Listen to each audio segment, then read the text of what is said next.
Komuniti Malaysia yang bersiap siaga adalah komuniti Malaysia yang bersedia untuk setiap barang kemungkinan, dan disebabkan oleh musim tengkujuh adalah satu persediaan yang berganda lah. Betul. Bukan saja persediaan untuk apa-apa kemungkinan disebabkan oleh bencana, tetapi juga persediaan dalam melawan COVID-19.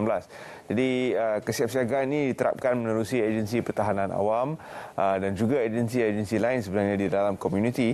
Jadi kita bincangkan pagi ini SIDET Keluarga Malaysia, pemangkin komuniti siap siaga, dan kita bawakan tetamu kita ke studio yang setia, Colonel Fazlisha yang merupakan pengarah bahagian pengurusan latihan Angkatan Pertahanan Awam Malaysia. Terima kasih yang setia kerana sudi bersama. Ya, terima kasih kerana menjemput kami ke Selamat Pagi Malaysia hari ini. Terima kasih. Kalau kita boleh perhatikan bulan kesiapsiagaan nasional 2021 yang baru-baru ini dilancarkan, di antara inisiatif dan juga program di bawahnya ialah untuk memastikan rakyat Malaysia sentiasa bersiap sedia walau untuk apa sahaja bencana yang akan berlaku, dan sekarang yang paling terdekat ialah musim timur laut. Ya. Jadi untuk SIDET sendiri, bagaimana menyantuni bulan kesiapsiagaan nasional 2021 ini?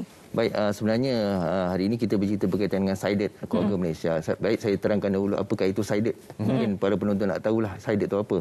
SIDET ini adalah singkatan kepada Civil Defence Emergency Response Team, ataupun nama Melayunya Pasukan Tindak Balas Kecemasan Pertahanan Awam, yang ditubuhkan di bawah payung Angkatan Pertahanan Awam Malaysia lah. Jadi pasukan ini dianggotai daripada satu antara tiga keanggotaan utama dalam pertahanan awam. Kita ada anggota tetap, kita ada anggota sukarela, dan yang ketiga kita ada anggota bantuan ataupun auxiliary member. Dan auxiliary member inilah yang menganggotai pasukan SIDET itu tadi. Jadi pasukan SIDET Keluarga Malaysia ni, kalau boleh saya huraikan, kita sebenarnya SIDET ada terbagi kepada 4 komponen utama. Yang pertama, SIDET atau pasukan SIDET yang ditubuhkan di kalangan agensi kerajaan. Yang kedua, SIDET di kalangan agensi swasta di kilang-kilang dan sebagainya. Yang ketiga adalah agensi SIDET ataupun pasukan SIDET yang ditubuhkan di kalangan badan bukan kerajaan, NGO. Dan yang keempat adalah yang mana kita ceritakan hari ini, iaitu SIDET yang ditubuhkan di kalangan komuniti. Jadi SIDET komuniti ini datang daripada pelbagai kelompok, pelbagai kumpulan. Kita ada di peringkat kampung, di peringkat mukim, di peringkat parlimen even, ataupun di peringkat DON dan sebagainya. Dan ini sebenarnya berselari dengan aspirasi kerajaan yang diperkenalkan oleh Yang Berhormat Perdana Menteri kita, iaitu Keluarga Malaysia. Oleh itu Angkatan Pertahanan Malaysia menjenamakan pasukan SIDET komuniti tadi menjadikan SIDET Keluarga Malaysia. Itu permulaan kepada penerangan. Jadi bagaimana melalui SIDET Keluarga Malaysia ini kita dapat memangkin satu komuniti yang bersiap siaga?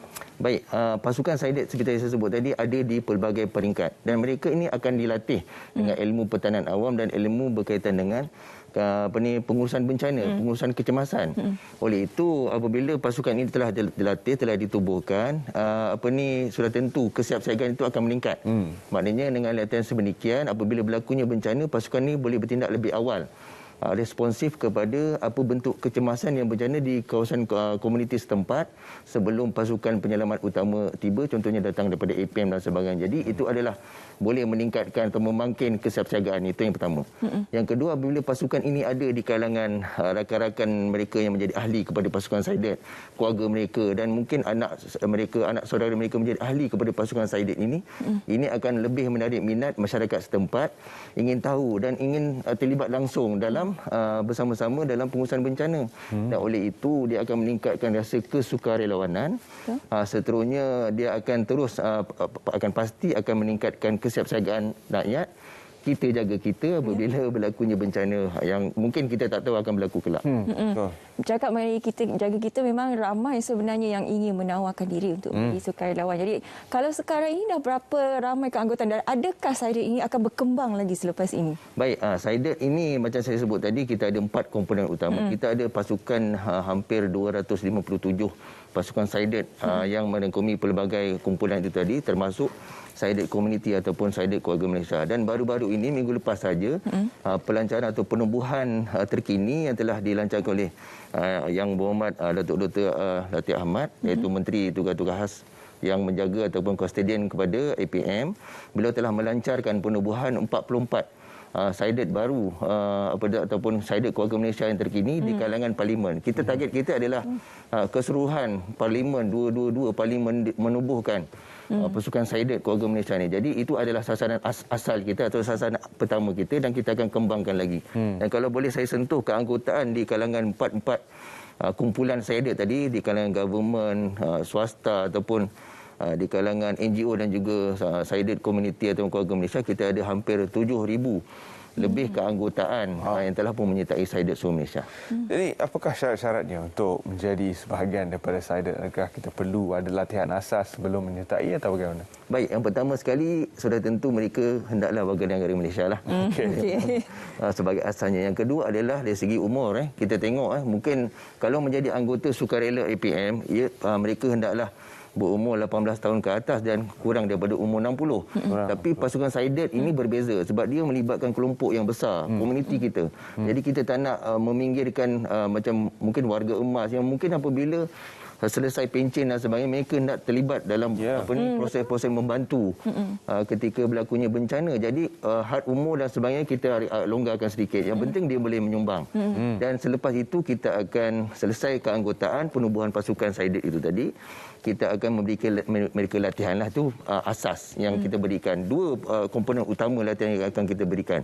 Yang pertama adalah latihan asas pertahanan awam. Yang kedua adalah latihan asas berkaitan dengan pengurusan bencana dan pengurusan bantuan kecemasan awal. Itu kita akan berikan kepada mereka. Okey, itu antara latihan-latihan yang akan diberikan kepada ahli-ahli sided ini tadi. Benar. Tapi sejauh mana keberkesanan sebenarnya sided ini untuk membantu pihak APM khususnya bagi mengelakkan ataupun membantu mangsa-mangsa yang mengalami bencana ini? Baik, APM didasarkan kepada akta kita lah, Akta 221, Akta Pertahanan Awam 1961. Di situ ada hampir 21 fungsi pertahanan awam yang perlu dimainkan. 3 fungsi utama adalah pengurusan bencana, yang kedua adalah khidmat kemanusiaan dan ketiga adalah kerja-kerja pertahanan awam. Selain itu adalah banyaklah fungsi di dalam tu.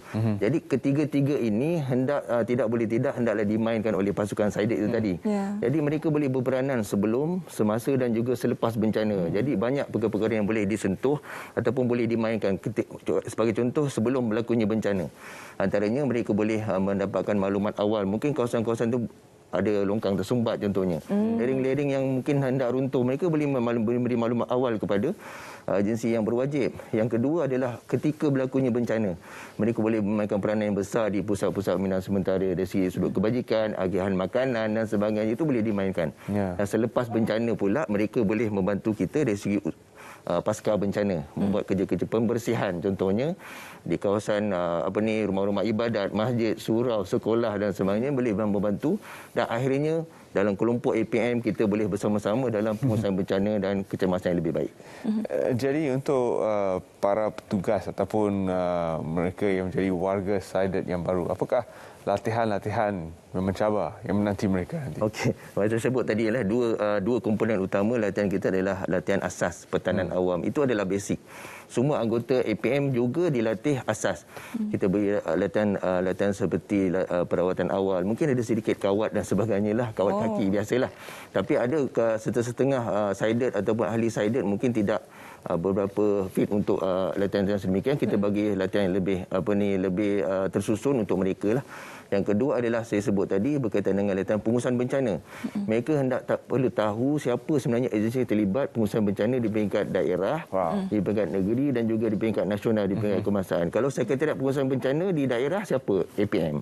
Di peringkat negeri APM sebagai sekretariat. Di peringkat pusat NATMA pula sebagai sekretariat pengurusan bencana. Kena masuk. Semua kena masuk. Semua ditanam kepada. Jadi mereka tahulah tak adalah ada pertingkatan tugas, salah agensi yang diberi maklumat dan akhirnya mereka tahu pengurusan bencana ketika yang perlu dimainkan. Yang kedua saya sebut berkaitan dengan bantuan kecemasan awal.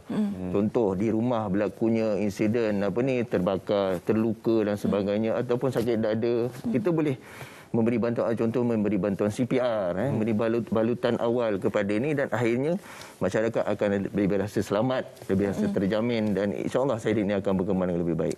Apabila menjadi ahli SAIDIC ni secara tidak langsung mereka akan mendapat latihan-latihan itu. Kalau sebelum ni mereka tak tahu, jadi tahu dah. Benar. Tapi kita tahu memang ini adalah aktiviti sukarela, maksudnya tiada paksaan. Tetapi kalau boleh diberitahu, ada tak apa-apa kelebihan sekiranya menyertai SAIDIC ini? Okey, saya sebut tadi ada 3 komponen keahlian kan. Yang pertama tetap, seperti saya lah, anggota tetap, pegawai tetap. Yang kedua adalah anggota sukarela. Anggota sukarela APM memang dibayar allowance berdasarkan jam. Berdasarkan jam adalah dia punya rate yang dibayar kepada anggota sukarela. Tapi anggota bantuan auxiliary tadi, SAIDIC ni tidak dibayar allowance. Walau bagaimanapun, apabila APM mohon bantuan daripada mereka banyak di komuniti, kita minta bantuan you, bantu kita di pusat binaan contohnya. Itu kita akan lihat kaedah bagaimana untuk allowance dibayar kepada pasukan ataupun ahli-ahli pasukan SAIDIC itu tadi. Ya, satu keraguan sebelum ini juga pernah ditanya apabila kita menawarkan diri untuk berkhidmat bersama kerajaan, ada atau tidak allowance. Dah nama dia pun volunteer kan. Betul. Sukarelawan. Jadi pastikan anda terlebih dahulu sedar niat dan tujuan anda masuk ke dalam agensi seperti SAIDIC ini nanti. Sejauh manakah setakat ini tuan keberkesanan SAIDIC dan dalam membantu APM sendiri untuk menguruskan bencana? Baik, kalau saya cerita statistik lah, banyak sebenarnya program-program kita bersama SAIDIC. Kita tidak terhad kepada SAIDIC community, tapi kita ada SAIDIC NGO, SAIDIC tingkat kerajaan yang sebenarnya yang membantu kita. Banyak sebenarnya program-program yang kita laksanakan bersama mereka, sama ada latihan ataupun ketika bencana. Dan kadang-kadang penerangan perlu dibuat lebih lanjut kepada pasukan ini. Sebab ada yang mungkin pertama kali terlibat, siapa dan bagaimana nak melaksanakan tugas itu, kita boleh membantu dari sudut mengalusilia dan facilitate mereka bagaimana kerja-kerja pengurusan bencana dapat dilaksanakan. Dan sehingga kini kami sangat berbesar hati dan sangat bangga kerana pelibatan SAIDIC di komuniti ini semakin hari semakin bertambah. Dan apabila mereka bertanya pula bagaimana kita nak terlibat ni di pusat pembinaan, kita nak terlibat ni, even nak pergi menyelamat pula. Sedangkan kerja-kerja menyelamat ni agak berbahaya, hanya melibatkan pasukan penyelamat utama seperti APM contohnya. Jadi mereka boleh membantu kita, contoh memberi maklumat di mana rumah-rumah yang adanya warga emas, rumah-rumah yang kena banjir, yang ada wanita mengandung yang sakit, orang kurang upaya, yang itu membantu kita banyak sebenarnya dalam kita memastikan kerja-kerja penyelamatan dapat dilaksanakan dengan pantas dan tepat. Anak-anak dah cakap mengenai itu tadi, sedikit saranan daripada Tuan kepada mereka khususnya yang mengalami monsun timur laut ni yang akan menyebabkan banjir ini. Apa yang perlu mereka lakukan? Pertama, kita tahu jangan panik. Seterusnya. Jangan panik, itu saya suka. Sebab memang kita jangan panik. First thing first, jangan panik. Apabila kita tidak panik, kita buat langkah-langkah dengan tepat dan betul. Yang kedua, kita kena buat persediaan awal. Kita tahu ada kelakon beberapa negeri ni, komuniti kita biasa menghadapi banjir. Tapi ada yang kadang-kadang kita tiba berlakunya banjir secara tiba-tiba. Oleh itu saya sarankan adalah kita bersedia. Contohnya kalau APM kita perkenalkan apa dipanggil sebagai bag ready to go. Bag ni ada beberapa perkara lah yang asas seperti air minuman, mungkin ada duit sikit dalam tu, ada power bank, ada torchlight dan sebagainya, bahan-bahan dokumen-dokumen penting. Bag ready to go tu adalah kita ready to go to the safe place. Bawa bila berlaku bencana kita dah ada barang-barang demikian. Itu yang pertama. Yang kedua, kita lengkapkan diri kita dengan ilmu asas lah, pertahanan awam, ilmu berkaitan dengan pengurusan bencana, kecemasan. Yang itu penting. Dan yang ketiga, sudah tentu maklumat-maklumat terkini dan sahih saja. Kita ada banyak media sosial yang kadang-kadang kita dapat maklumat secara dalam WhatsApp. Begitu banyak maklumat yang kita dapat daripada orang, mungkin rakan-rakan nasional, tapi yang tepat datang daripada mana? Sudah tentu datang daripada kerajaan. Contohnya datang daripada RTM sendiri. Jadi maklumat yang terkini dan tepat. Itu adalah penting untuk kita dapatkan maklumat supaya apabila berlakunya bencana, kita tahu, ataupun sebelum berlaku bencana, ramalan kaji cuaca itu kita dapat baca dan kita boleh bersedia. Kita maklumkan kepada diri kita, rakan-rakan ataupun ahli keluarga kita, dan akhirnya kepada jiran dan komuniti kita supaya kita selamat. Apabila berlaku bencana, kita bersedia untuk berpindah dan sebagainya. Untuk membuka minda para penonton Selamat Pagi Malaysia, mungkin mereka ingin lawati laman Sesawang ataupun melawat ke laman media sosial bagi mendapat sedikit pautan tentang apakah sebenarnya tugas dan bidang kerja seorang yang bekerja di dalam APM. Baik. secara sukarelawan? Kita ada laman web kita www.civildefense.gov.my. Para penonton boleh melawat laman itu. Kita ada satu laman web yang interaktif lah, boleh mendapatkan maklumat. Yang kedua, para penonton boleh berhubung dengan pegawai. Dari situ kita ada nombor telefon pegawai kita di seluruh negara. Di 150 pejabat di situ, tuan-tuan boleh mendapatkan maklumat untuk kita mengetahui cara perubahan SIDET, apakah itu APM, dan insya-Allah kita akan memastikan facilitation akan dibuat dengan segala pantang yang mungkin. Baik, terima kasih Yang Setia Colonel Fazli Shah kerana sudi bersama kami dalam Selamat Pagi Malaysia.